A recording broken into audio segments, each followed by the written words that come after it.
എന്ന് പറയുന്നത് പുതിയ കഥയാണ്.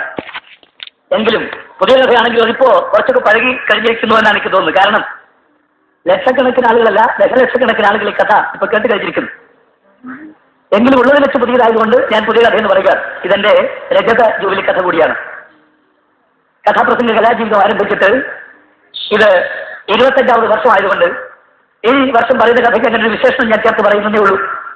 പക്ഷെ ഞാനതിന് കൽപ്പിക്കുന്ന വലിയ പ്രാധാന്യം നിങ്ങളത് കാണണമെന്നില്ല.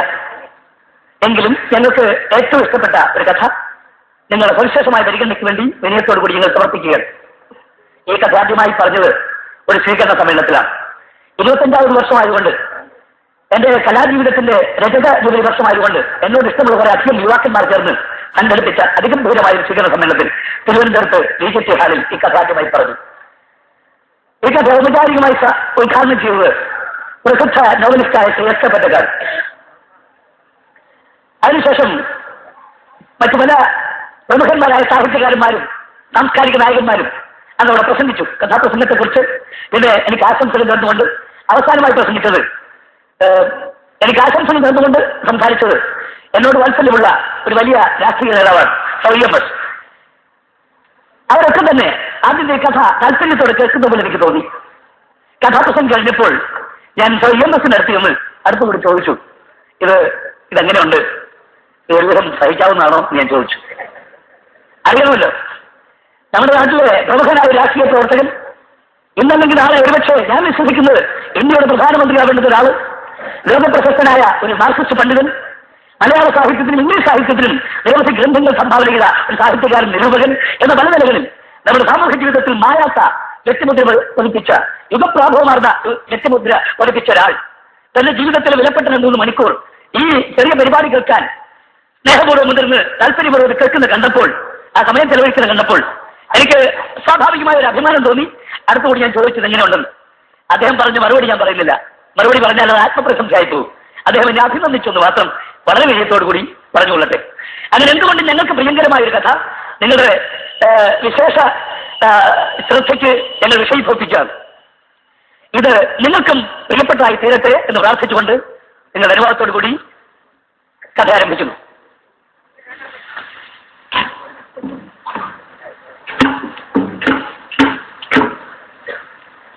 ഇത് കൽക്കത്തയിൽ നടന്ന കഥയാണ്, ബംഗാളിൽ.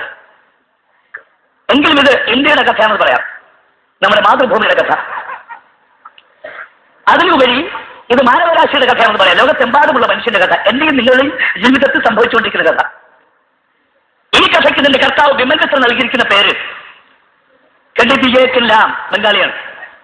കണ്ടിട്ടിയേക്കില്ലാം പച്ച മലയാളത്തിൽ പറഞ്ഞാൽ വിലയ്ക്ക് വാങ്ങാം,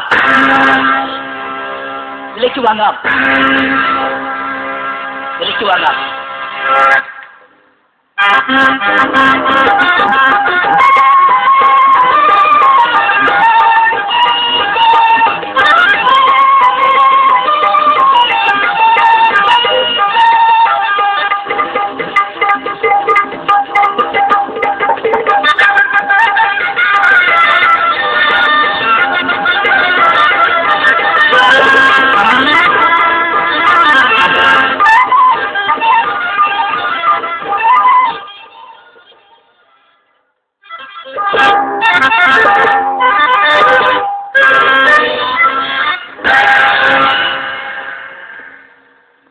കൽക്കത്തയിൽ കാലിഘട്ട് എന്നൊരു സ്ഥലമുണ്ട്. യഥാർത്ഥത്തിൽ കൽക്കത്തയുടെ ആദ്യത്തെ പേരതായിരുന്നു കാലിഘട്ട്. പിന്നെ ബ്രിട്ടീഷുകാരുടെ ഭരണകാലത്താണ് ഈ പേര് മാറിയത്. ബ്രിട്ടീഷുകാരുടെ ഭരണകാലത്ത് ഇന്ത്യ ഒട്ടാകെ പല പ്രദേശങ്ങൾക്ക് പേര് മാറിയല്ലോ. ഉദാഹരണത്തിന് കൊല്ലം. സായിപ്പന്മാർ കൊല്ലത്ത് വന്നപ്പോ അന്നത്തെ കൊല്ലക്കാരോട് സ്ഥലത്തിന്റെ പേരെന്താണെന്ന് ചോദിച്ചിരിക്കാൻ ഇടയുണ്ട്. കൊല്ലക്കാര് പറഞ്ഞു കൊടുത്തും കാണും, സായിപ്പേ ഈ സ്ഥലമാണ് കൊല്ലം, കൊല്ലം. അപ്പൊ സായിപ്പ് ക്ലോങ് ക്ലോങ്, കൊളമല്ലടാ സായിപ്പേ, കൊല്ലം കൊല്ലം, ക്ലോങ് ക്ലോങ്. സായിപ്പിന് വാക്ക് വഴങ്ങുന്നില്ല. സായിപ്പ് അത് തീർത്ത് പറഞ്ഞപ്പോ നമ്മുടെ ആളുകൾക്ക് തോന്നി അതായിരിക്കും ശരി. അതുപോലെ ഒരു കൊയിലോണായി. കാലിഘട്ട് കൽക്കത്തയായിട്ട് തന്നെയാണ്. ഇന്ത്യയിലെ വലിയ നഗരങ്ങളിലൊന്നായ കൽക്കത്തയിൽ ഇപ്പോഴും ആ പഴയ പേര് അനുസ്മരിപ്പിക്കുന്ന ഒരു സ്ഥലമുണ്ട്, കാലിഘട്ട്. കാലിഘട്ടിലാണ് ഈ കഥ തുടങ്ങുന്നത്. കാലിഘട്ടിൽ ഈശ്വർ ഗാന്ധിയിലെ തെരുവീഥിയിൽ ജനത്തിരക്കൊഴിഞ്ഞ സമയത്ത് നമ്മുടെ കഥ തുടങ്ങുന്നത് രാത്രി 8:30 മണി. ആ തെരുവീട്ട് കരികിൽ കാണുന്ന ഒരു വലിയ വീട്ടിന്റെ മുഖത്ത് ഇതാ കൊളുത്തി വെച്ച വിളക്കിന്റെ മുമ്പിൽ ഒരു പിഞ്ചു വിദ്യാർത്ഥി പാഠം വായിക്കാൻ ചെന്നിരുന്നു. പുസ്തകം മെല്ലെ തുറന്നു.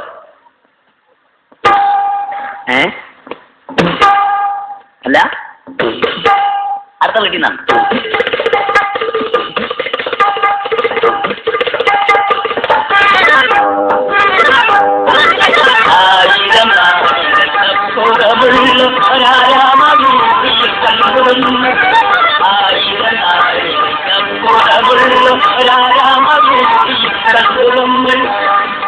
തൊട്ടടുത്ത വീട്ടിൽ നിന്നാണ് പാട്ടും തബല വായനയും കേൾക്കുന്നു.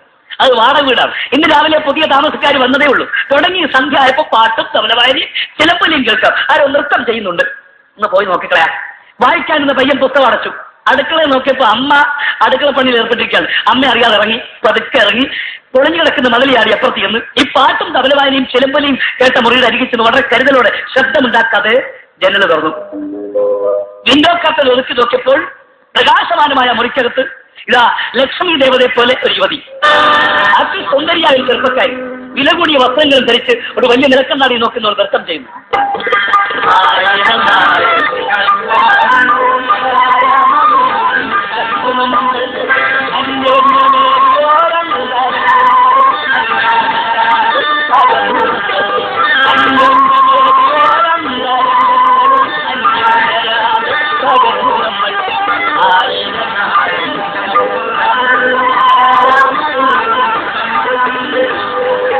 നൃത്തക്കാരി ഇങ്ങനെ കൈയൊക്കെ ഇട്ട് ഇളക്കി അപ്പത്തിന് മാവ് കഴിക്കുന്ന പോലൊക്കെ ഗംഭീരമായ നൃത്തം ചെയ്തവൾ അവസാനം ഒരു കാലിൽ നിന്നപ്പോൾ ചെറുക്കൻ ജനൽ അടച്ചിട്ട് പോരുകയും ചെയ്തു. അടുത്ത ദിവസം വൈകുന്നേരത്ത് ഈശ്വർ ക്യാമ്പിൽ തിരുവീട്ടിക്കപ്പുറത്തുള്ള ഹരീഷ് പാർക്കിൽ ഒരു വലിയ സമ്മേളനം, രാഷ്ട്രീയ സമ്മേളനം. കണ്ടമാനം ആൾ കൂടിയിട്ടുണ്ട്. ചുറ്റും ലാത്തി ധരിച്ച പോലീസുകാർ റെഡിയായി നിൽക്കുന്നു. സമ്മേളന സ്ഥലത്ത് തൊട്ട് മുമ്പിൽ സ്റ്റേജിന്റെ അരികിലിരിക്കുന്നു ഇന്നലെ കണ്ട പയ്യൻ. ഒരു കൂട്ടുകാരനുമുണ്ട്. അവൻ കൂട്ടുകാരനോട് പറയുന്നു, കിരണ, ഈ സ്റ്റേജിൽ ഇരിക്കുന്ന ഏതാടാ? നേതാജി സുഭാഷ് ചന്ദ്രബോസ്. ഞാൻ നേതാജിയെ കണ്ടിട്ടില്ല. ഏതാ നേതാജി? നേതാജി വന്നില്ലടാ, ഇത് വേറൊരാളാണ്. അപ്പൊ ഒരാൾ പ്രസംഗിക്കാൻ എഴുന്നേറ്റു. അശ്വിനി മാസത്തിലൊരു വൈകുന്നേരത്ത് കോരിച്ചൊരിയുന്ന മഴയത്ത് ഒരു ഇന്ത്യൻ കോളേജ് വിദ്യാർത്ഥി കുടയും ചൂടി വീട്ടിലേക്ക് തിരിച്ചു പോകുകയായിരുന്നു. എതിരെ വന്ന സായിപ്പിനിത് പിടിച്ചില്ല. കുടമടക്കട, അങ്ങനെ മഴയത്ത് കുടമടക്കുന്നു. ഇതെന്റെ ആജ്ഞയാണ്, കുടമടക്കണം.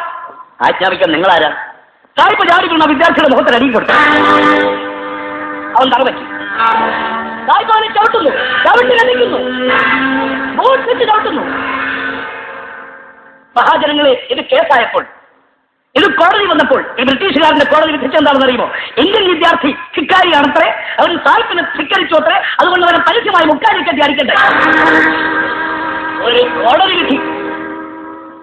നാം ഇന്ത്യക്കാരാണെങ്കിൽ, നാം ഭാരതീയരാണെങ്കിൽ ഇനി ഈ വിദേശയുടെ ചവിട്ടും തൊഴിയും സഹിക്കണോ എന്ന് ഞാൻ ചോദിക്കുന്നു. ഇത് കേട്ടപ്പോ തൊട്ട് മുമ്പിലുള്ള പിള്ളേരുണ്ട് ഓടി എന്നിട്ട് പറഞ്ഞു, സാറേ സഹിക്കാൻ സാധിക്കില്ല. അതിൽ കിരണൻ എന്ന് പറഞ്ഞ ചെറുക്കൻ പറയുന്നു, സകല സാഹിത്യനെയും കൊല്ലണം, സകല സാഹിത്യമാരെ അടിച്ചു കൊല്ലണം. അപ്പൊ പ്രാസംഗികൻ ജനക്കൂട്ടത്തോട് പറയുന്നു, കണ്ടോ, പിഞ്ചു വിദ്യാർത്ഥികളാണ്, ദേശാഭിമാന പ്രചോദരായി ഈ കൊച്ചുകുട്ടികൾ വിളിച്ചു പറഞ്ഞത് നമുക്കൊന്നിച്ച് പ്രഖ്യാപിക്കാം, നമുക്കൊന്നിച്ച് വിളിച്ചു പറയാം.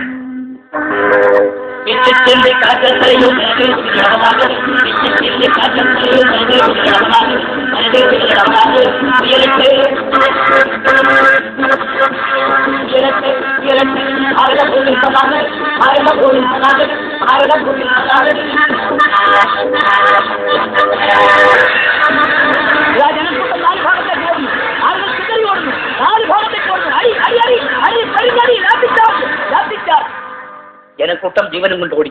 ഹരീഷ് പാർക്ക് ശൂന്യമായി. കാര്യം അടി, പോലീസിന്റെ അടി. അറിയാമല്ലോ, ഇപ്പൊ അറിയാവുന്ന അതേ ഉള്ളൂ. വേറെ ഒന്നുമില്ലെങ്കിൽ അതിന് ക്ഷാമമില്ല.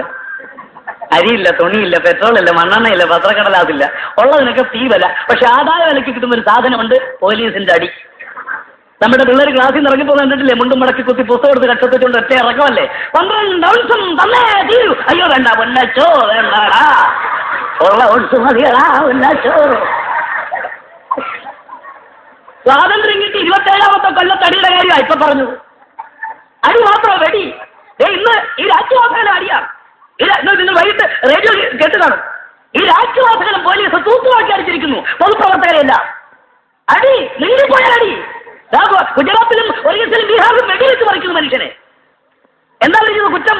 അരി ചോദിച്ചു പോയി നിന്നിക്കൂടാ. അരി ചോദിക്കുന്നു ഓശാരത്തിനാണോ?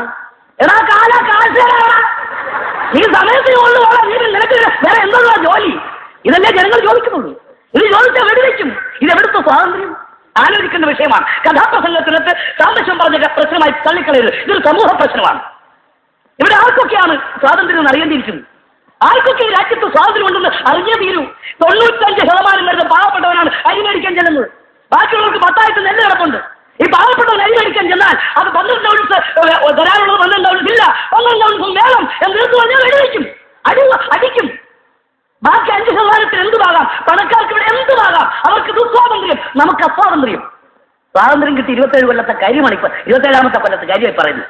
ഞാനത് പറയാൻ കാര്യം എന്റെ കഥ ആരംഭിക്കുന്നത് സ്വാതന്ത്ര്യത്തിന് മുമ്പാണ്. ബ്രിട്ടീഷുകാരും കൊടികുത്തി വാഴുന്ന കാലത്ത്, തെരുവായ്ക്ക് എതിർവായില്ലാത്ത കാലത്ത് ഇവിടുത്തെ തമ്പുരാക്കന്മാരും പ്രമാണിമാരും മാടമ്പിമാരും മഹാരാജാക്കന്മാരും എല്ലാവരും ബ്രിട്ടീഷ് ഭരണത്തിന് ജയ പാടുന്ന കാലഘട്ടത്തിൽ നേതാജി ബോസിനെ പോലുള്ള ധീര ദേശാഭിമാനികൾ ഇന്ത്യൻ സ്വാതന്ത്ര്യത്തിന് വേണ്ടി സംസാരിച്ചു പോയാൽ ബ്രിട്ടീഷുകാരോട് പോയാൽ തീരുമെന്ന് പറഞ്ഞാൽ വിടുവോ ബ്രിട്ടീഷുകാരന്റെ പോലീസ്? അടിച്ചു നോക്കൂ. ഒത്തിരി കഴിഞ്ഞപ്പോൾ എന്റെ പയ്യനുണ്ടല്ലോ മുട്ടും തടയിക്കൊണ്ട് വീട്ടിലോട്ട് കയറി വരുന്നു. സ്വാതന്ത്ര്യം ചോദിച്ചാൽ മുട്ടു തല്ലി ഓടിക്കോ. അങ്ങനെ ഉണ്ടെങ്കിൽ സ്വാതന്ത്ര്യം വേണ്ടെന്ന് വെച്ചാൽ മതിയായിരുന്നു.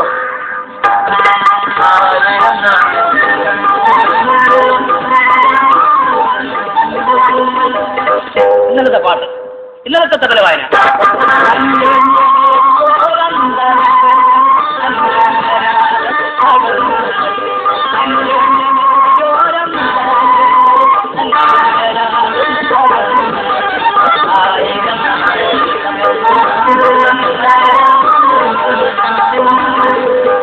ഇന്ന് ആ പയ്യൻ ചെന്ന് മെല്ലെ ജനൽ തുറന്നു.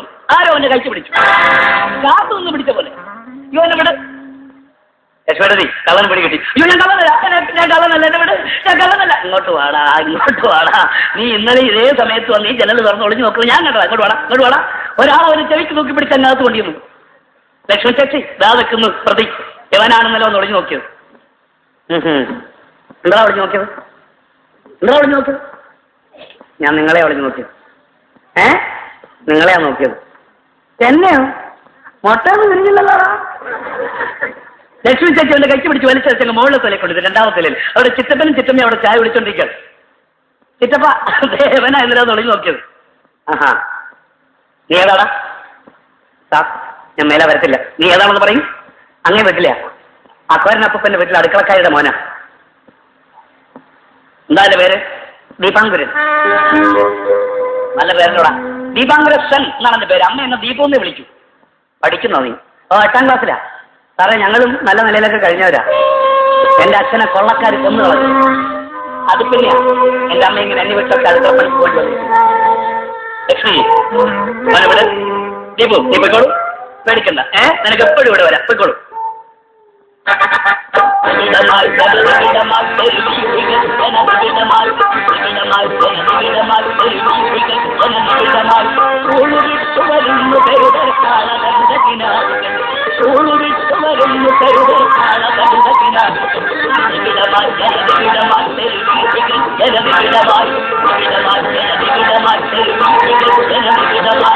പച്ചപ്പാട് സ്കൂൾ കുട്ടികൾ വരുന്നു. ഏറ്റവും പുറകിന് ദീപാങ്കുരൻ. ഇതാണ് നമ്മൾ കണ്ട പയ്യൻ. ഒറ്റയ്ക്കാണ്, കൂട്ടുകാരാരുമില്ല. അവന്റെ പുറകിന് ഒരു അക്രമി ചെറുക്കൻ ഓടി ഇങ്ങോട്ട് വന്ന് ദീപുവിന്റെ നെഞ്ചത്താഞ്ഞെരുതി. വീണു. ആ അക്രമി ചെറുക്കൻ ചാടി വരെ നെഞ്ചത്ത് കയറി ഇടിക്കുന്നു. അയ്യോ അയ്യോ അയ്യോ, ഒരു ബസ് വന്നു, കോളേജ് ബസ്.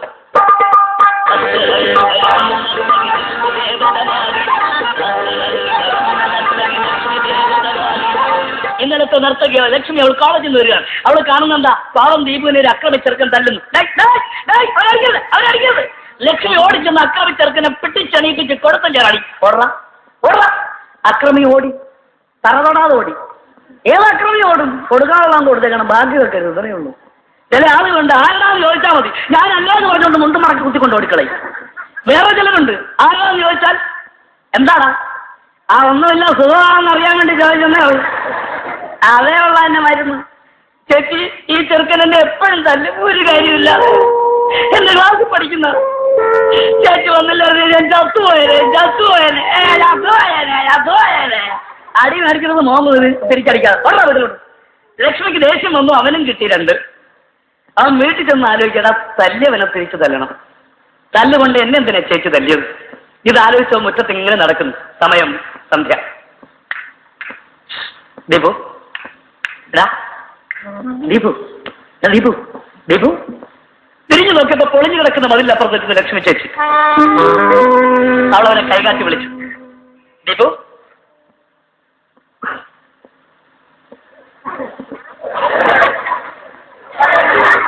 വരില്ല. എന്നെ തല്ലാനല്ലേ? തല്ലൂല്ല, പൊന്നനിയനല്ലേ. വാ വാ വാ. അവൻ അടുത്ത് അവൾ ഒരു കൈക്ക് പിടിച്ചു. ദീപു, ഇതാ ചോക്ലേറ്റ്, നീ തിന്നു. അവന് കൈ നിറച്ച് ചോക്ലേറ്റ് വെച്ചു കൊടുത്തു. വരുന്ന അവനടുത്ത് കവർ വിളിച്ചു പോവാനും. ദീപു, നീ എനിക്കൊരു സഹായം ചെയ്യോ? എന്താ ചേച്ചി? ഞാൻ നിന്റെ കയ്യില് ഒരു കത്ത് തന്നയച്ചു. അത്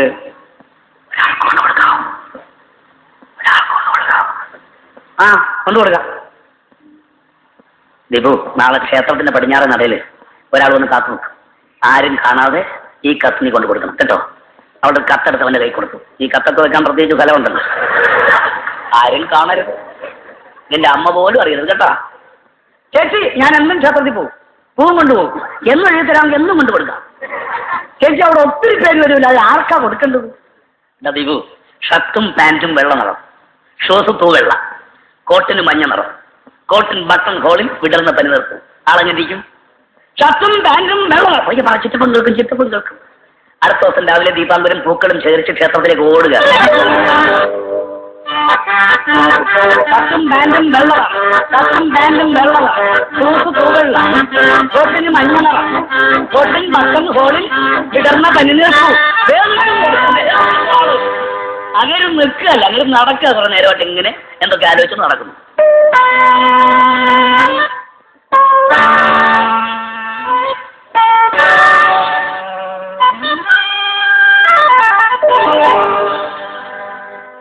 കത്തുകൾ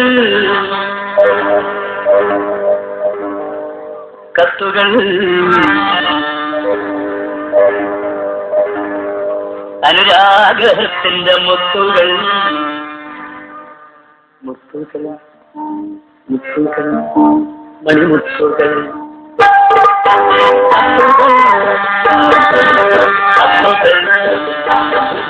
അനുരാഗത്തിന്റെ മുത്തുകൾ, മുത്തുകൾ, മുത്തുകൾ,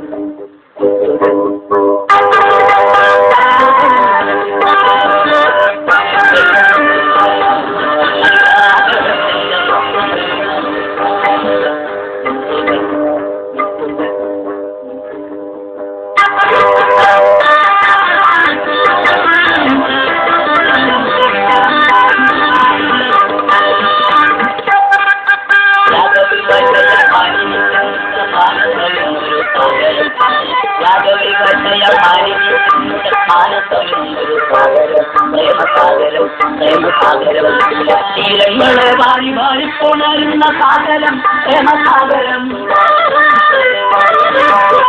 തീരങ്ങളെ വാരി വാരിപ്പോണരുന്ന സാഗരം പ്രേമസാഗരം. സാഗരത്തിനടുത്തത്തിലെ പൊന്മണി മുത്തുകൾ നിന്നുടെ കാണുക, സാഗരത്തിനടുത്തത്തിലെ പൊന്മണി മുത്തുകൾ നിന്നുടെ കാണുക.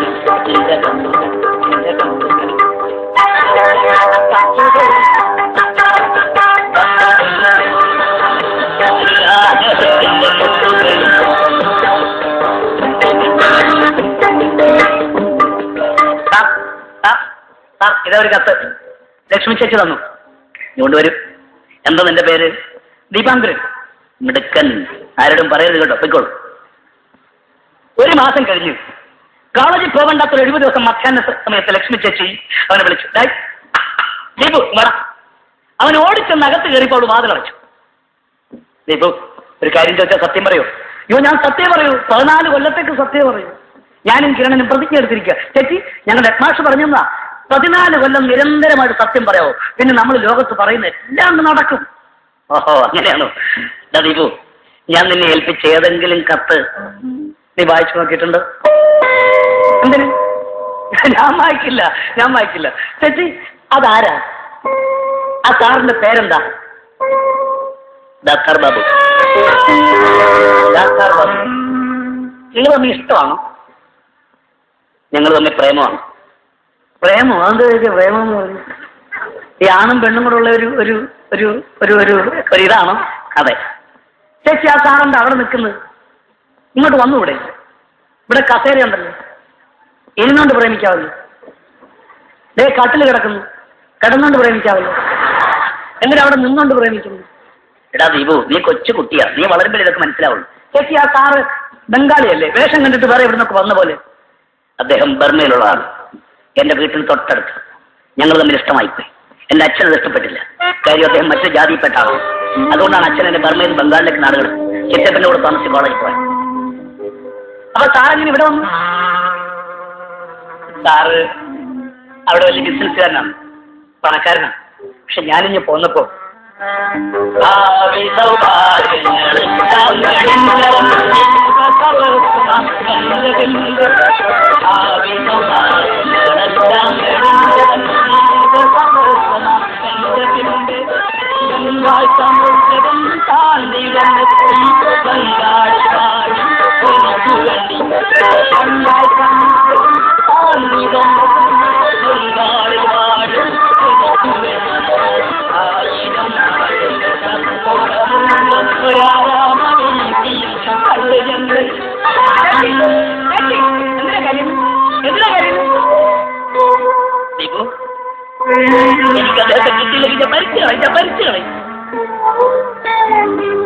ചേച്ചി മരിച്ചാൽ ഞാനും മരിക്കും. അവർക്ക് അവരോട് വല്ലാത്ത സ്നേഹം തോന്നും.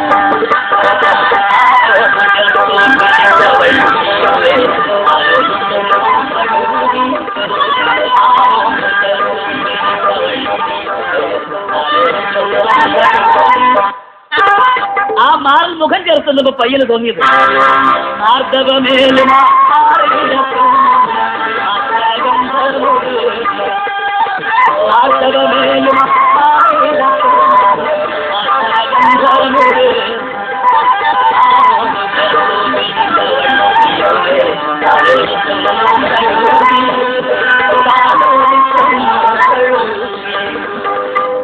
ചേച്ചി, ഈ ചേച്ചിയാണോ അന്നെ തല്ലിയത്? എന്താ ദീപു, എന്ത് ചൂടായിരുന്നു. ഇപ്പോഴോ അവനെ വലയം ചെയ്തിരിക്കുന്ന അവിടെ കരവല്ലികൾ തലോടിക്കൊണ്ടോ പറയുന്നു. നല്ല തണുപ്പ്. ചേച്ചി, നല്ല തണുപ്പ്. ആ കൈത്താൻ പിടിച്ച് ചുംബിച്ചിട്ട് അവൻ പറയുന്നു, ചേച്ചി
എടാ ചെറുക്ക, എനിക്ക് നിന്റെ കൂടെ ഒന്ന് കളിക്കാൻ സമയം കിട്ടും. എനിക്ക് കോളേജിൽ പോണ്ടേ?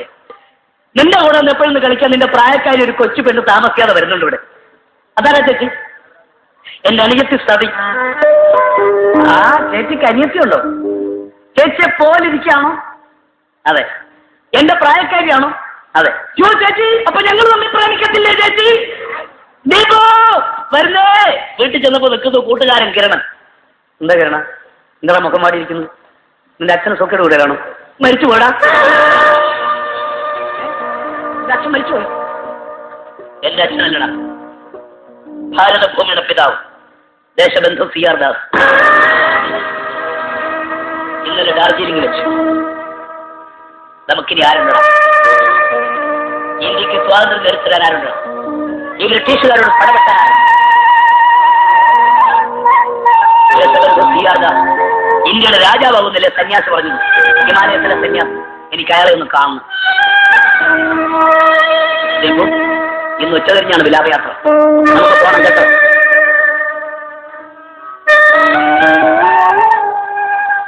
ബംഗാളിന്റെ വീരപുത്രൻ ദേശാഭിമാനി ദേശബന്ധു CR ദാസ്. അദ്ദേഹം കുറെ കാലം കൂടി ജീവിച്ചിരുന്ന മഹാത്മാഗാന്ധിയേക്കാൾ മാന്യമായ സ്ഥാനം ഇന്ത്യൻ സ്വാതന്ത്ര്യ സമര ഭടന്മാരുടെ മുൻപന്തിയിൽ ലഭിക്കുമായിരുന്നു. ജനലക്ഷങ്ങൾ പങ്കെടുത്ത അദ്ദേഹത്തിന്റെ വിലാപയാത്രയിൽ, ദേശബന്ധു CR ദാസിന്റെ അന്ത്യയാത്രയിൽ ലക്ഷക്കണക്കിന് ആളുകൾ പങ്കെടുത്ത അന്ത്യയാത്രയിൽ ദീപവും കിരണനും പങ്കിയത്. ആ വിലാപയാത്ര അകലെച്ചെന്ന് അപ്രത്യക്ഷമാകുമ്പോൾ കണ്ണു തുറച്ചുകൊണ്ടാണ് ഈ കുട്ടികൾ രണ്ടും വിട്ടു തിരിച്ചു വന്നു. 2 മാസം കഴിഞ്ഞു. 2 മാസം കഴിഞ്ഞ് ദീപോ ചെന്ന് ലക്ഷ്മി ചേച്ചിയോട് പറയുന്നു, ചേച്ചി, ലക്ഷ്മി ചേച്ചി ഇന്ന് വന്നില്ല, ഷർട്ടും പാന്റും വെള്ളം നിറ ഇന്ന് വന്നില്ല. കത്തവിടെ? അവൻ ആ കത്ത് തിരിച്ചു കൊടുത്തു. അവൾ മേടിച്ച് നുള്ളി കയറി കളഞ്ഞു. ചേച്ചി, സതി എന്നാ വരുന്നത്? എന്താ അവനക്ക് സതിയെ കാണാത്തതല്ലേ തിടുക്കം? അല്ല, ഇന്ന് വരുമെന്നല്ലേ ചേച്ചി പറഞ്ഞു? ഇന്നൊരു പക്ഷെ വരില്ല. ഇത് വല്ലാത്ത പ്രകൃതിക്ഷോഭം. ബർമയിൽ നിന്ന് കപ്പൽ പുറപ്പെടണ്ടേ? അവൻ ഇറങ്ങി. റോഡിൽ ചെന്നവരെ ടാക്സി കാർ വെക്കുന്നു. അതിന് ഡ്രൈവർ അവനെ വിളിച്ചു. അഘോര ഭട്ടാചാര്യ വീടേതാ? ഇതാ, ഞാൻ അവിടുത്തെയാ. അദ്ദേഹത്തിന്റെ വാടക വീടുണ്ടല്ലോ, അത് വടക്കേതാ. ഉടനെ കാറിനകത്ത് 4 പേർ ഇറങ്ങി. അവസാനം ഒരു പെണ്ണും. ലക്ഷ്മി ചേച്ചിയെ പോലിരിക്കുന്നു, ലക്ഷ്മി ചേച്ചിയെ പോലിരിക്കുന്നു. നല്ല വെളുത്ത നിറവും ഒത്തിരി ചുരുണ്ട മുടിയുള്ള നല്ല പെണ്ണ്. അവളുടെ മുഖം താമരപ്പൂ പോലെ. ക്ലാസ് സാറുമാരെ പഠിപ്പിച്ചൊക്കെ അവൻ ഓർമ്മ വരുന്നു. മുഖം താമരപ്പൂ പോലെ, കണ്ണുകൾ കരിങ്കുകളപ്പൂ പോലെ. അവൾ അണിഞ്ഞിരിക്കുന്ന ചുവന്ന പാവാടയും ബ്ലൗസും. ആ പാവാടത്തുമ്പുകൾ അവളുടെ പാദങ്ങളെ ചുംബിക്കുന്നു. ആ പാദങ്ങളോ ചെന്താമരപ്പൂ പോലെ. പയ്യൻ, ഈ പെട്ടിയും കിടക്കവിടെ കൊണ്ടുവച്ചരാം. സതിയുടെ അച്ഛനാണ് ചോദിക്കുന്നത്. ഈ പെട്ടിയും കിടക്കവിടെ കൊണ്ടുവച്ചരാം. എന്താ നോക്കുന്നു? എന്താ നോക്കുന്നു? അവൻ താമരപ്പൂ ഒക്കെ നോക്കിക്കൊണ്ട് നിൽക്കുക. ഈ പെട്ടിയും കിടക്കവിടെ കൊണ്ടുവച്ച കൊണ്ടുവച്ചാൽ അന്തസ്സായിട്ട് ചുവന്നു പോലെ തന്നെ കൊണ്ടുവച്ച് കൊടുക്കും. സതി തന്നെ കണയെടുത്ത് കൊടുക്കും. പൈസ വേണ്ട, പൈസ വേണ്ട. പിന്നെ ഇയാൾക്കിപ്പോ 1000 രൂപ തരാൻ പോവാ. ഒരു കൊച്ചു പെട്ടി ഇവിടെ കൊണ്ടുവച്ചാൽ വേണേ മേടിച്ചാൽ മതി. എനിക്ക് പൈസ വേണ്ടല്ലേ. അവൻ തിരിഞ്ഞു നടന്നു. മുതുകത്തെന്തോ വന്ന് കൊണ്ടു. തിരിഞ്ഞു നോക്കിയപ്പോൾ അവരൊക്കെ കഥ അടച്ചു കഴിഞ്ഞു. ഇതാ കിടക്കുന്ന നാണയത്തൊട്ട് ഒരാളാണ്. അവന്റെ മുതുകത്ത് വന്നുകൊണ്ട് ആ നാണയത്തൊട്ട് അവനത് കയ്യിലെടുത്തു.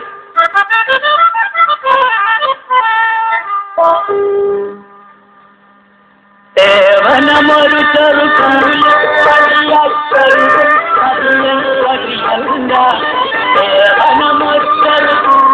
പണിയാൽ കരുതും കവിയൻ കവിയല്ല. മമതയിലെ സേവനവും മധുരം നുണയാനറുളവാമി. മമതയിലെ സേവനവും മധുരം നുണയാനറുളവാമി. വിലവാമി സേവനമൊരു ചെറുകൂലി പണിയാൽ കരുതും കവിയൻ കവിയല്ല കവിയല്ല. എടാ, പെട്ടിയും കിടക്കയും കൊണ്ട് വെച്ചു കൊടുത്തത് സഹായമല്ലേ, ഒരു സേവനം. അതിന് അവൾ ഒരാളെ കൂലി നിന്ന് എന്നെ വിലക്ക് മേടിക്കാൻ ശ്രമിക്കുന്നു. അല്ല, അവിടെ ചേട്ടത്തിയും മോശക്കാരിയല്ല, ലക്ഷ്മി ചേച്ചിയും മോശക്കാരിയല്ല. അവര് ചാക്കളേറ്റ് തന്നല്ലേ എന്നെ വിലക്ക് മേടിച്ചിരിക്കുന്നത്.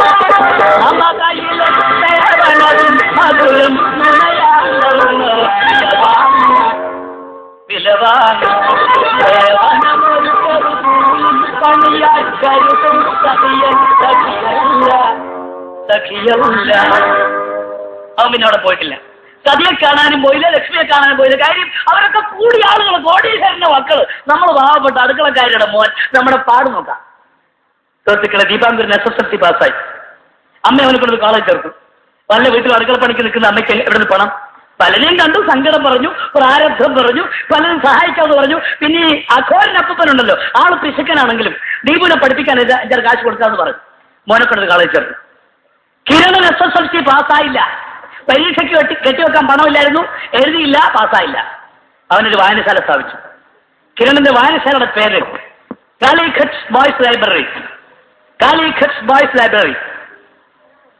അതിന്റെ സെക്രട്ടറിയും പ്രസിഡന്റും എല്ലാം അവൻ തന്നെ. അവൻ അതിനകത്ത് നിന്ന് വായിക്കുക. സകല പുസ്തകം അവൻ തന്നെ വായിച്ചു തീർക്കുക. വേറെ ആരും തിരിഞ്ഞു നോക്കുന്നില്ല. അതുകൊണ്ട് അവൻ തന്നെ വായിച്ചത്. അതുകൊണ്ട് ഗുണമുണ്ടായി. കോളേജ് പഠിക്കുന്ന ദീപാങ്കരനേക്കാൾ 1000 മടങ്ങ് അറിവ് ഏത് വിഷയത്തിലും SSLC പാസ്സാകാത്ത കിരണനുണ്ട്. കിരണൻ പറയുന്ന ജനങ്ങൾ വായിക്കണം, ജനങ്ങൾ വായിച്ചറിയണം, എങ്കിലും ഇന്ത്യക്ക് സ്വാതന്ത്ര്യം കിട്ടൂ. എന്താണ് സ്വാതന്ത്ര്യം? എന്താണ് സ്വാതന്ത്ര്യം? തിരിച്ചറിയണ്ടേ? തിരിച്ചറിയണമെങ്കിൽ വിവരം ഉണ്ടാവണം. വിവരം ഉണ്ടാവണമെങ്കിൽ വായിക്കണം. വേറെ ഒരു കുറുക്കു വഴിയില്ല. അന്ന് കിരണൻ പറഞ്ഞത് ഇന്നും നമ്മുടെ രാജ്യത്തും സത്യമായിരിക്കുകയാണ്. സ്വാതന്ത്ര്യം കിട്ടി 27 കൊല്ലം. ഇവിടുത്തെ സാക്ഷരത്വ ശതമാനം അറിയാവോ? 25 എന്ന് പറഞ്ഞാൽ 100 ഇന്ത്യക്കാരിൽ എഴുത്തറിയാവുന്നൊരു മാറി നിൽക്കാൻ പറഞ്ഞാൽ 25 പേരെ മാറി നിൽക്കാനുള്ളൂ. ഈ 25 പേര് തന്നെ കത്തിച്ച് പേരെഴുതപ്പെടുന്നവരുണ്ട്. കരുണാകരൻ എന്നുള്ളതിന് കരുണാകരൻ എന്നെഴുതുന്നവനും, അളിയന്റെ കത്ത് കിട്ടി എന്നുള്ളതിന് അളിയന്റെ കുത്ത് കിട്ടി എന്നെഴുതുന്ന ആളും ഒക്കെ സാക്ഷരത്വം ഉള്ളവരുടെ പട്ടികയിലാണ്.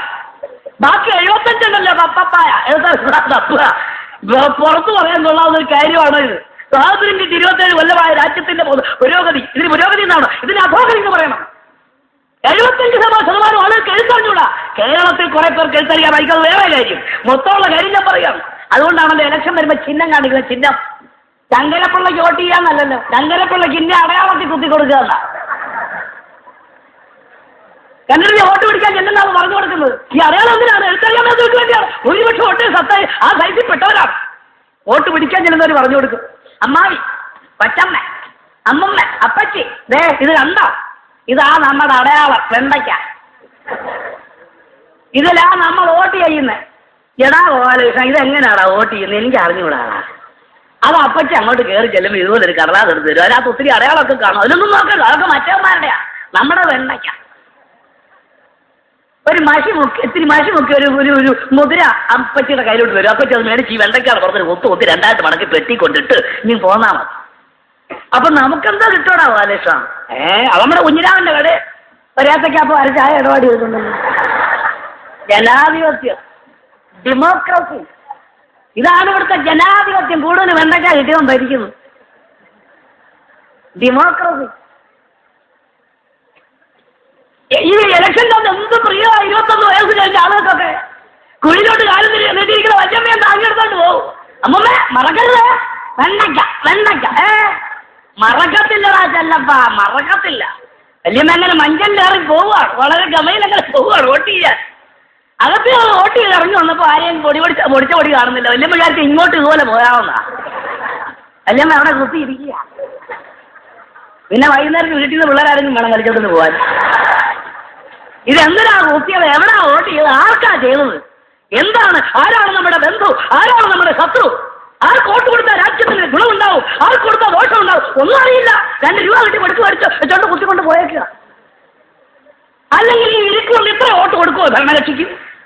ഈ രാജ്യം നശിപ്പിച്ച ഭരണകക്ഷിക്ക് ഇത്ര വോട്ട് കൊടുക്കുമോ ജനങ്ങൾ?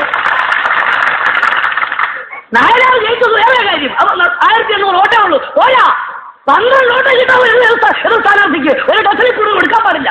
വിവരം ഉണ്ടായെങ്കിൽ, അറിവുണ്ടായെങ്കിൽ. 2 കോടി രൂപ ഭരണകക്ഷിക്കാരവിടെ ചെലവാക്കിയത്. 2 കോടി. ഇത് ആധികാരികമായിട്ട് പറയുക. 2 കോടി രൂപ 2 മന്ത്രിമാരവിടെ ക്യാമ്പ് ചെയ്ത് വാരി ചെലവാക്കി ഈ 2 അയ്യഞ്ചൊക്കെ മേടിച്ച് കൊടുത്ത് വെച്ചോണ്ട് കുത്തി കൊടുക്കുക. രാജ്യം നശിപ്പിച്ചത്, രാജ്യം നശിപ്പിച്ചത്, ഈ രാജ്യം നശിപ്പിച്ചവർക്ക് കൊടുത്ത വോട്ടാണ്. അപ്പോ അതിന്റെ കുറവ് തന്നെ, എഴുത്തിന്റെ കുറവ് തന്നെ, അക്ഷരത്തിന്റെ കുറവ് തന്നെ, മറ്റു സംശയമൊന്നുമില്ല. കാര്യം അവിടെ കിടക്കുകയാണ്, അവിടെ കിടക്കുകയാണ്. ഞാൻ കണ്ടോ തൂക്കേട് കണ്ടോ? ആ എഴുത്തിന്റെ കുറവാണ്, അക്ഷരത്തിന്റെ കുറവല്ലേ. എന്റെ കിരണൻ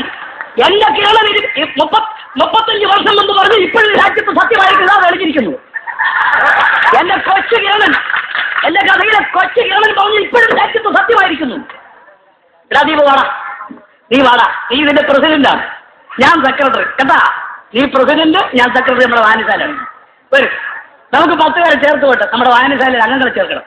കുറഞ്ഞ പക്ഷം ബംഗാളികളെയല്ല, കേട്ടടാ, ബംഗാളികളെല്ലാം നമ്മുടെ വായനശാലയിൽ അംഗങ്ങളാക്കണം. എങ്കിലും പറ്റുള്ളൂ.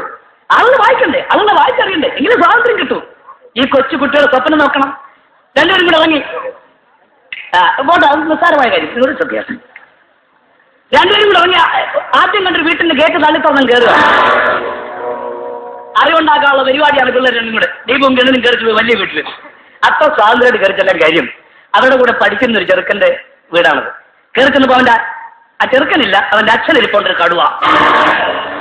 കോട്ടും പാന്റും കൈയും കറുത്ത കണ്ണടയും കൊമ്പം മീശയും ഒക്കെ ആയിട്ടിരിക്കുന്നു. ബാരിസ്റ്റർ. അങ്ങനെ ഇങ്ങോട്ട് പോയി പരീക്ഷ പാസ്സായി വന്ന ആളാണ്. എന്താ ഉള്ളാരെ കടുവ. ദീപാങ്കരൻ പേടിച്ചു പോയി. കിരണൻ അവര് പേടിയൊന്നുമില്ല. അവൻ കയറി പറഞ്ഞു, സാർ ഞങ്ങൾ ഇവിടുത്തെ നിർമ്മലിലെ കൂട്ടുകാരാണ്, ഞങ്ങൾക്കൊരു വായനശാലയുണ്ട്, സാർ അതിൽ അംഗമാണ്. കടുവ. അല്ല സാർ അത് ചേരാമെങ്കിൽ സാറിന് അറിവുണ്ടാവും. എന്താ കടുവ? അല്ല 8 അണ തന്നാൽ മതി, 2 ദിവസവും വീട്ടിൽ കൊണ്ടുവരും. ഞങ്ങളുടെ വ്യവസ്ഥ ഏതാ, 8 അണ ഒരാഴ്ച 2 ദിവസവും വീട്ടിൽ കൊണ്ടുവരും. ഉടനെ കടുവ എഴുന്നേറ്റു. സെക്രട്ടറിയുടെയും പ്രസിഡന്റിന്റെയും കഴുത്തിന് കൂട്ടി അങ്ങ് പിടിച്ചു. താറാവിനെ പൊക്കുന്നവനങ്ങ് പോയി. ഗേറ്റിന്റെ പുറത്തോട്ട് ഗേറ്റ് അടച്ചു. ഓ എടാ സെക്രട്ടറി, ആള് കറി ഉണ്ടാക്കുന്ന ഈ പണി വേണോ? ഒരു കുതിര വണ്ടി വരുന്നു. വണ്ടി വന്നു. 2 പെണ്ണുങ്ങൾ ഇറങ്ങി. ലക്ഷ്മിയും സതി. ദീപു മാറിക്കളഞ്ഞു. ലക്ഷ്മി വിളിച്ചു, ദീപു എന്തിനാ വിളിക്കുന്നത്? നിന്നെ ഞാൻ കണ്ടല്ലോ, എന്താ ഇപ്പൊ വീട്ടിൽ വരാത്തത്? ഞങ്ങളോട് പരിഭവമാണോ? എടീ സതി, ഞാൻ പറയാറില്ലേ നിന്റെ അടുത്ത് ഒരു ദീപാങ്കരന്റെ കാര്യം? ഇയാളാണ്. അയ്യോ, ഞാൻ വിചാരിച്ച ചുമട്ടുകാരനാണെന്ന്. സാരമില്ല, ചുമട്ടുകാരന് കൂലി തന്നില്ലേ ഒരാണ എന്റെ മുതുകത്ത്, അത് മതി. ദീപാങ്കരൻ ക്ഷമിക്കണം, ഞാൻ അറിഞ്ഞില്ല കേട്ടോ. ദീപു വീട്ടിൽ വരണടാ. പെണ്ണുങ്ങളെ 2 കടുവാള വീട്ടിലോട്ട് കയറിപ്പോയി. അപ്പൊ കിരണം ചോദിക്കുന്നു, എടാ രണ്ടു ഏതാടാ? നീ ഗോളിലാണല്ലോടാ. അവർ 2 പേരും വായനശാല ചെറുതാലും തരാ. എടാ ഒരു കാര്യം മറന്നുവിടാ, അമ്മ എന്റെ കൈ കുറെ പൂണൂല് പിരിച്ചതല്ലോ, പൂണൂല്. അത് വിറ്റിട്ട് വേണം അത്താഴത്തിന് എനിക്ക് കാശുണ്ടാക്കാൻ. ഇത് വിൽക്കാ എന്നാൽ അമ്മ എന്നെ കൊല്ലും. നീ ഇവിടെ നിന്ന് ഞാൻ വിറ്റിട്ട് വരാം.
ദീപാങ്കരൻ അവിടെ നിൽക്കൂ. പരിചയമുള്ള ഞാൻ വിളിക്കുന്നു. ദീപാങ്കരൻ തിരിഞ്ഞു നോക്കിയപ്പോ അതാ നിൽക്കുന്നത്, ഷർട്ടും പാന്റും വെള്ള നിറം. കണ്ടതാളും. എവിടെ പോകുന്നു ദീപാങ്കരൻ? സാർ ഞങ്ങൾക്കൊരു വായനശാലയുണ്ട്, അതിൽ അംഗങ്ങളെ ചേർത്ത് വരിക, സാറൊന്ന് ചേരുവോ? എന്താ വരിസംഖ്യ? 8 അണ 2 പുസ്തകം വീട്ടിൽ കൊണ്ടുവരും. ശരി, എന്റെ പേര് എഴുതിക്കോളൂ, ദത്താർ ബാബു. ഇത് 5 രൂപ. സാർ ചില്ലറയില്ല, നിങ്ങൾ എടുത്തോളൂ. 5 രൂപ. സാർ ചില്ലറ 8 അണ മതി. 5 രൂപ എടുത്തോളൂ. സാർ സാറിനെ ഞങ്ങളുടെ വായനശാലയുടെ ആയുഷ്കാല മെമ്പറായിട്ട് ചേർക്കുന്നു. വളരെ ഉപകാരം. വരും ദീപാങ്കരൻ, വരും. 2 പേരും വരും, കാപ്പ് കുടിക്കാം. ദാത്താർ ബാബു 2 കൊണ്ട് ഹോട്ടലിൽ കയറ്റി. ദാത്താർ ബാബു പണക്കാരനല്ലേ, അയാളുടെ സ്റ്റാറ്റസിന് ചേർന്ന ഹോട്ടൽ, വലിയ ഹോട്ടൽ. ഹോട്ടൽ എന്ന് പറഞ്ഞാൽ നമുക്ക് അറിയാമല്ലോ, ഇവിടെ അത്ര ഹോട്ടലാണ്, എവിടെ ചെന്നാലും ഹോട്ടലാണ്. പട്ടിക്കാട്ടി വരെ ഉണ്ട് ഹോട്ടൽ. കണ്ടിട്ടില്ലേ ഹോട്ടലിന്റെ പേരൊക്കെ എഴുതി വെച്ചിരിക്കുന്നു? ദൈവവിലാസം കഞ്ഞി ക്ലബ്ബ്, ദൈവവിലാസം, മണികണ്ഠ വിലാസം കഞ്ഞിയും ചേമ്പും. ഉച്ചയാകുമ്പോഴത്തെ ചുണ്ണാമ്പെടുത്ത് പലകലൊരു എഴുത്തുണ്ട്, ഊണ് റെഡി. ചാക്കിയെടുത്ത് കെട്ടി ഒരു ആണിയെ കൊണ്ടങ്ങ് തൂക്കും, ഊണ് റെഡി. ആ കിടക്കുന്നു ഊണ് റെഡി. ഞാൻ കാണിച്ച് അങ്ങനെ കിടക്കുക, ഊണ് റെഡി. അതല്ല ഹോട്ടൽ. ഹോട്ടലിന്റെ പദം ഇംഗ്ലീഷാണ്. അവൻ പടിഞ്ഞാറുന്ന് വന്നവനാ. ഇവിടെ ഒന്നും ഇല്ലായിരുന്നു, ഇപ്പോഴുണ്ട്. ഡൽഹിയിൽ അശോക് ഹോട്ടൽ 15 നില കെട്ടിടത്തിലാണ്. ബോംബെയിൽ ഒപ്പറായ് ഹോട്ടൽ 35 നില കെട്ടിടം, മലനാടെന്ന് നോക്കണം ഹോട്ടലിന്റെ. കൊച്ചിയിൽ സീലോഡ് ഹോട്ടൽ, തിരുവനന്തപുരത്ത് മസ്കറ്റ് ഹോട്ടൽ, അതൊക്കെ ഹോട്ടൽ. ഈ പറഞ്ഞ ഹോട്ടലൊന്നും നമുക്ക് ആർക്കും ചെന്ന് എത്തി നോക്കാൻ ഒക്കില്ല. കാരണം കെട്ടിടം കാണുമ്പോഴേ നമ്മൾ പേടിക്കും. ഹോട്ടലാണോ രാജവട്ടാരോ? ഇതായിരിക്കും കവടിയാർ നിന്ന് കൊട്ടാരം. ഇവിടെ ആയിരിക്കും പൊന്നുതിരുമേനയുടെ താമസം. അവിടെ ചെന്ന് ഒരു മുറി വാടകയ്ക്ക് എടുത്തൊരു താമസിക്കാൻ നമുക്ക് പറ്റൂല. ഇയാളെ മുറിവാടക കൊടുക്കണം 350 രൂപ, കുറഞ്ഞ പക്ഷം. ഒരു ദിവസത്തെ കാര്യം പറയാം, മുറിവാടക 350 രൂപ. ഇത് കേൾക്കുമ്പോ അമ്മമാർ തമ്മിൽ പറയും പിന്നെ 350 ഉലുവ 350 ഉലുവ ഉണ്ട്. ആൾ 350 ദിവസം മൃഷ്ടാന്നം കഴിയോടൂ. ശരിയാണ്. നമ്മൾ കഴിയുകയാണ്, ജീവിക്കല്ല, കഴിഞ്ഞു കൂടുന്നു. എന്തോ കിട്ടിയാലും കലക്കി കുടിച്ചാൽ ഞാൻ കഴിഞ്ഞു കൂടുന്നു. അവിടെ തന്നെ പട്ടിയും കൊട്ടയും തഞ്ചിയും എല്ലാം മുകളിൽ പറഞ്ഞുകൊണ്ട് റേഷൻ കടയിൽ ചെല്ലും. റേഷൻ കട മുതലാളി ഈ ആഴ്ചയിലെ വന്നില്ല, വരുവോ ഒന്നും പറയാനൊക്കത്തില്ല. അതെന്താ? അറിയുടെ കാര്യമില്ല, ഇതിലേ വരുന്ന മാർക്ക് പറയാനൊക്കില്ല. എന്നാ പോട്ടെ, എന്നാ ചെന്നാ റേഷൻ കട മുതലാളി അടുത്ത ആഴ്ച വരണ വന്നു നോക്ക്. ഒരു മന്ത്രി വടക്കോട്ട് നീങ്ങിയിട്ടുണ്ട്, വണ്ടി തള്ളാൻ പോയിക്ക ചിലപ്പോ കൊണ്ടുവരും. റേഷൻ കട മുതലാളി ഈ തഞ്ചി ഇവിടുത്തെ വാരിക്കിരിക്കട്ടെ. അടുത്ത ആഴ്ച തഞ്ചി എടുത്ത് തട്ടിക്കുടഞ്ഞേക്ക് ചോദിച്ചു സ്വല്പം വന്നു. ആരോടും പറയരുത് ഇന്നലെ സന്ധ്യയ്ക്ക് സ്വല്പം വന്നിട്ടുണ്ട്. വട്ടിയും കൊട്ടയും തഞ്ചി എല്ലാം നിരക്കി വെച്ചു. നായും മൂളക്കൊക്കെ അളന്നിട്ട് തന്നു. മേടിച്ചോണ്ട് വന്ന് കലക്കി കുടിച്ചോണ്ട് ഇതാ സോഷ്യലിസം എന്നും പറഞ്ഞു അടക്കാം എല്ലാരും കൂടെ. ഇത് സോഷ്യലിസമാണെന്ന് പറയാൻ കുറെ നാണം കെട്ട പരീക്ഷകളും അത് കേട്ട് വിശ്വസിക്കാൻ കുറെ പാവപ്പെട്ട മനുഷ്യർ എന്ത് ചെയ്യും? ദാസാർ ബാബു ദീപുവിനെയും കഴിഞ്ഞും കൂടി ഹോട്ടലിൽ കയറ്റി. ഈ ചാപ്പാടൊക്കെ മേടിച്ചു കൊടുത്ത് വലിയ ഹോട്ടലിൽ വിളമ്പുകാരനെ കണ്ടുണ്ടോ? അവന് തൊപ്പിയൊക്കെ ഉണ്ട്, ഇങ്ങനെ ചിറക് വെച്ച് കിന്നരി വെച്ച തൊപ്പി, ദിവസം അലക്കി തേച്ച കോട്ടും പാൻറ്റും, ഇങ്ങോട്ട് ഏതാപ്പ് കടച്ചാണിക്കൽ കെട്ട്, അവനിങ്ങോട്ട് ഒന്ന് സ്റ്റൈലായിട്ട് കല്ലൂട്ട് അടിച്ചങ്ങ് നിന്നു. അവനെ കണ്ടപ്പോ തന്നെ ദീപവും കിരണനും ഓടി വരുന്നതിന് മേലാ വരത്തില്ല. ഇങ്ങനെ വിളിച്ചോണ്ട് കയറിയതാ. എടാ കൊച്ചുങ്ങളെ അവിടെ ഇരിക്കുന്ന അതിവിടുത്തെ വിളമ്പുകാരനാടാ. ഞങ്ങൾ വിചാരിച്ച് പോലീസുകാരനാണ്. നിറച്ച് ചാപ്പാട് മേടിച്ചു കൊടുത്തു. അവർ കണ്ടിട്ടില്ല കേട്ടില്ലാത്ത പല പലഹാരങ്ങളും കിട്ടി മേടിച്ച് കൊടുത്തിട്ട് ദാസാർ ബാബു പോയി. ഇപ്പൊ കിരണം ചോദിക്കുന്നു, അയാൾ കൊള്ളാലോടാ, അയാൾ ഏതാടാ? അയാൾ കൊള്ളാം. ചാപ്പാട് കഴിക്കാത്ത ചെറുക്കനാണ് ഇവൻ. ഒരു പൈസക്ക് ഒരു പൂണൂര് വിറ്റ് നാഴി മുഴക്കൊക്കെ മേടിക്കുന്ന വീട്ടിൽ ചെറുക്കനാണോ? ചിലപ്പോൾ വീട്ടിലൊന്നും കാണൂല. അപ്പൊ ക്ഷേത്രത്തിൽ പോകും. ക്ഷേത്രത്തിൽ ഭഗവാനെ കുളിപ്പിക്കാൻ കരിക്ക് വെട്ടി വെള്ളം ഭഗവാന്റെ പുറത്ത് വെച്ചിട്ട് കരിക്ക് പുറത്തോട്ട് വലിച്ചെറിയുമ്പോൾ അത് ഓടയിൽ വന്ന് വീഴും. അതെടുത്തോണ്ട് പോയി ചിരണ്ടി കഴിക്കുന്ന ചെറുക്കനാണ് കിരണൻ. പക്ഷെ അവൻ്റെ ഉള്ളിൽ ഒരു വലിയ മനുഷ്യന്റെ ഇരിപ്പുണ്ട്, ഒരു വലിയ വിപ്ലവകാരി, ഇന്ത്യയുടെ മുഖച്ഛായ മാറ്റി തീർക്കാൻ ആഗ്രഹിക്കുന്ന ഒരു വലിയ മനുഷ്യൻ. 12-13 വയസ്സേ ഉള്ളൂ. ആളുകളെല്ലാം വായിച്ചറിയണം, എങ്ങനെ ഇന്ത്യക്ക് സ്വാതന്ത്ര്യം കിട്ടൂ എന്ന് പറയുന്ന അതിനുവേണ്ടി വായനശാല നടത്തുന്ന വലിയവനാണവൻ. പക്ഷെ ആഹാരമില്ല. അതാ പറഞ്ഞു അയാൾ കൊള്ളാമല്ലോടാ. കൊള്ളാം, നിനക്ക് വയറ് നിറച്ച് ചാപ്പാടും കിട്ടി, നിന്റെ വായനശാലയ്ക്ക് 5 രൂപയും കിട്ടി, വാള് കൊള്ളാം. പക്ഷെ ഒരു കാര്യം ഓർമ്മ വേണം കിരണ, ഇതെല്ലാം മേടിച്ചെന്ന് അയാൾ നമ്മളെ രണ്ടുപേരെയും വിലയ്ക്ക് വാങ്ങിയിരിക്കുകയാണ്.